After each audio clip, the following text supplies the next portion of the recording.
What's up, folks? Welcome back to TacticalTortoise. My name is Trevi, and it is Warhammerfest weekend. That means we are getting all sorts of spoilers and news from Warhammer 40k 10th edition. And while I'm not at the event, because it's in the UK, longer than my car can drive, but instead I'm at Warhammer Retreat all weekend, live streaming the GT there on the YouTube channel. But that doesn't mean that I can't talk about some Warhammerfest news and reveals with you, but it will explain why I'm not on camera for this video. Today, we're going to talk about the 3 new data sheets that were spoiled at Warhammerfest, used in their demo series for players trying to try out 10th edition 40k, and discussed on Warhammer Community as part of the new and updated starter set, the Leviathan boxed set. Now, I'll do another video talking about the Leviathan boxed set specifically and my first impressions about it, but today we're going to be talking specifically mechanics and datasheets. So let's dive into these 3. The first one being the Primaris Infernus Squad, or I guess as it is, just the Infernus Squad. It sounds like they're removing the Primaris moniker from Space Marine profiles, which is great. It was kind of annoying. It seems like they are amalgamating the Primaris and Firstborn lines, and I'll probably talk about this more when I talk about the starter set itself, but it definitely seems like the starter set is for the first step in that direction. Anyway, this Infernus Squad is, well, honestly, it's not too much special. It seems like it has a relatively normal intercessor profile on it. 6-inch move, T4, 3-up save, 2 wound, pretty decent leadership. Only 1 objective control, so not as good as a regular intercessor squad, which we know is going to be objective control 2. It is only objective control 1 for these guys, but they have some upgraded ranged weapons instead. They come equipped with a bolt pistol for use stuck in melee, I assume, and a pyre blaster. Now, this isn't the first time we've seen a pyre blaster on the table. Black Templars have been able to take a pyre blaster for ages, and I mean, honestly, it's not that exciting.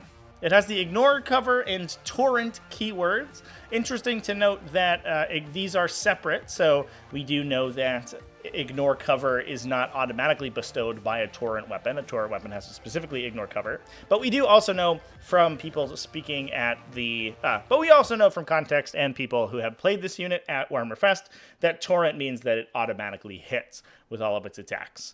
So, pretty easy stuff. It's mostly just a flamer that's strength 5. It's range 12, d6 shots, AP 0, 1 damage, and okay. They have 3 base attacks, so we are getting kind of confirmation that the shock assault mechanic is being built into the unit's datasheet instead of it being added on top in the first round of combat, which is good. Just a quality of life improvement for Space Marines all around. Instead of having 2+1 attacks, they now have 3 full stop, and that's pretty good. But they are just strength 4, 3+ weapon skill, AP 0 for 1 damage. Just a normal punchy fist.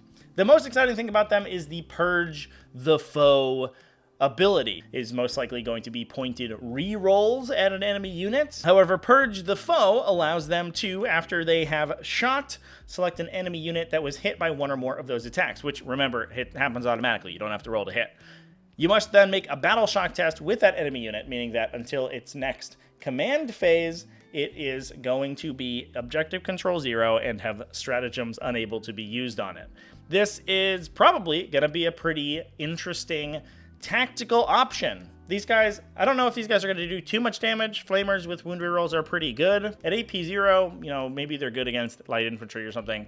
It's not ultimately that exciting. But being able to knock people down to AP 0 thanks to battle shock tests, or prevent them from having defensive stratagems like a potential transhuman physiology style ability used on them offensively is pretty sweet, and having these guys in your army seems pretty good. If the price is right, you could have a couple units of them and try to force multiple battle shock tests on an enemy until they fail, and then get that debilitating downside for a while. And I think that's really interesting and cool. And it's nice that these units are getting these special abilities that actually give them a unique niche within the ecosystem of their faction. Some other stuff we can glean from this datasheet is that they have the grenades keyword, which is probably going to be used for stratagems or maybe upgrades. They have the tacticus keyword, which is, if I remember my lore correctly, the mark of armor that they're wearing. So we're probably going to get this keyword on a lot of other Space Marine units. So this is going to be similar to the Gravis keyword or the Terminator keyword for units wearing those style of armor. There may be some specific stratagems or synergies with that style of armor. I can imagine that we could maybe see some detachments that focus on Gravis, Tacticus, or even Phobos keyworded units, and that's pretty cool. Moving on further in the Space Marine faction, we also have the Ballistus Dreadnought. This is the one from the trailer that was shooting all the laser beams at the poor, innocent Screamer Killer Carnifex and turned it into a fine mist with its Ballistus Las Cannon. This gives us a glimpse of what may be the new Redemptor Dreadnought chassis profile in 10th edition. It comes in at its classic movement of 8, but a staggering toughness of 10, higher than the equivalent we've seen from things like Rhinos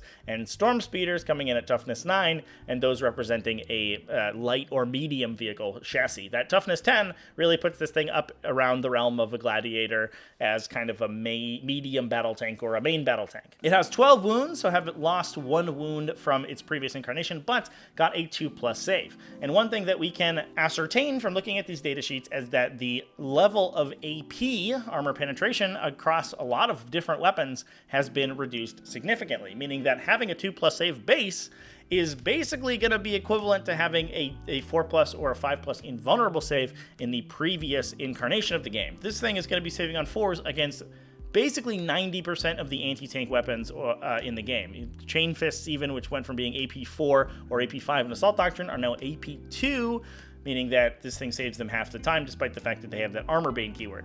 And that is pretty good. It also has a pretty solid leadership of 6, like all the other Space Marines, and objective control 4. Now, we can take a look at its weapons, which give us some interesting glimpses into what weapons may look like in the future. It has a ballistic missile launcher, either frag or crack rounds, which basically fires the equivalent of a Cyclone missile launcher profile. So it's 2 shots at strength 10 AP2 D6 damage for the crack anti-tank profile, or 2d6 shot blast, strength 5 AP01 damage, all at 3+ ballistic skill. However, that ballistic skill can degrade thanks to the damaged rule. This is what looks to be a new core mechanic that many vehicles or multi-wound units will have that's just listed under the abilities on their sheet. In the case of the Ballistus Dreadnought, once it has 1 to 4 wounds remaining, it gets -1 to hit with all of its attacks. Full stop. There is no degrading profile anymore. You don't have to keep track of how many attacks it has or what its weapon skill and ballistic skill is. It just gets -1 to hit, and that is probably how damage mechanics are going to work for most vehicles and monsters and similar units in the game. Now, another thing to keep in mind is that this can also be affected by battle shock, because these vehicles can now be battle shocked as well. These mechanics can affect its Ballistus Las Cannon, its other big heavy anti-tank weapon, which comes in with 2 attacks at 3+ ballistic skill, strength 12, AP -3, one of the highest AP weapons in the game we've seen so far, for D6 + 1 damage. Kind of an interesting damage value right there. Just a smidge better than the crack missile, I guess. We also see it has twin storm bolters as well, a set of rapid fire 2 weapons able to fire 4 times with the twin linked characteristic, giving them wound reroll. That thing's able to put in some additional chip damage, which is pretty cute, but certainly those big heavy weapons are going to be the stars of the show. Now, looking down at the keywords, we can see some interesting things, including the Walker keyword. It's unknown whether or not this has any mechanical effects, whether or not walkers operate differently to other styles of vehicle, but it may be that we see vehicles being keyworded with their type of mobility, like grav, tracked, walker, crawler, all that kind of stuff, and that could be pretty cool to have some unique mechanical effects. And also, it has the Ballistus Strike ability, meaning that when it fires at a unit that is not below half strength, importantly, this means that both a unit that has not suffered casualties more than half of its number, or a vehicle that is above half of its initial starting wounds, it gets reroll hits. That's pretty big, especially since having hit rerolls is more important at the beginning of the game when you're trying to put enemy units down to that lower damage bracket. So this ability is extremely good on a ranged Alpha Strike platform like the Ballistus Dreadnought is supposed to be. Now, honestly, all told, I think the Ballistus Dreadnought is maybe a less exciting profile than people were expecting. It's basically just the Las Cannon missile launcher box Dreadnought from the days of yore, but Primera-sized and made into a big Redemptor Dreadnought chassis guy. And while it's nice to see the triumvirate of the Dreadnought chassis complete with the Brutalis Dreadnought as the close combat version, the Redemptor Dreadnought as the mixed role tactical version, and the Ballistus Dreadnought as the heavy Devastator fire support version.